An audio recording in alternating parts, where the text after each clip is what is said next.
The White House Chief of Staff has a huge role on Pennsylvania Avenue. So will the new man in the job, John Kelly, be able to stop the leaks?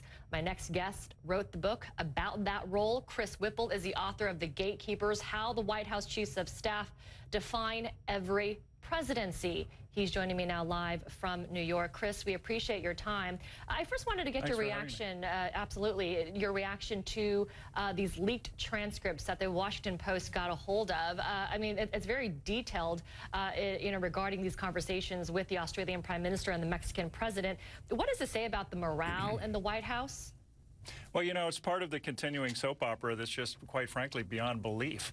I mean, this is the most dysfunctional White House in modern history. It's completely broken, and this is just another example. But I would just remind people that the problem is not what Donald Trump says in private. The problem is what Donald Trump says in public.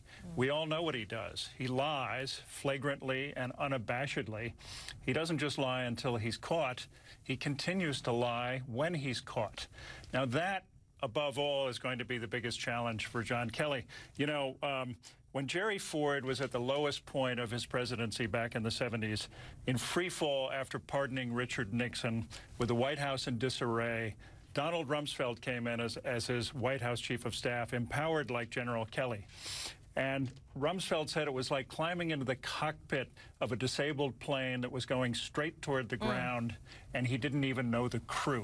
Wow. Now, I would say that Kelly's job is exponentially more difficult than Don Rumsfeld's task with Jerry Ford. What you say is really interesting. I have to ask you what you think, though, about, I guess, how the dynamics might play out between this retired Marine general who likes organization, who is, by the book kind of guy, versus the president, obviously a much more different personality. He doesn't like to be told what to do. Will they get on? Well, look, some of the early signs are good. I mean, throwing Scaramucci over the White House fence was the first, prerequisite. Now comes the hard part. Kelly has to fix a broken White House. It looks as though he has been empowered as the gatekeeper. The White House, the Oval Office door has been closed more often. It looks as though, people are reporting through him. All of that's a good sign. But at the end of the day, he has to be the person who not only executes the president's agenda, which is completely stalled, they can't do anything right up to now, but he has to be the person who can walk into the Oval Office and tell the president hard truths.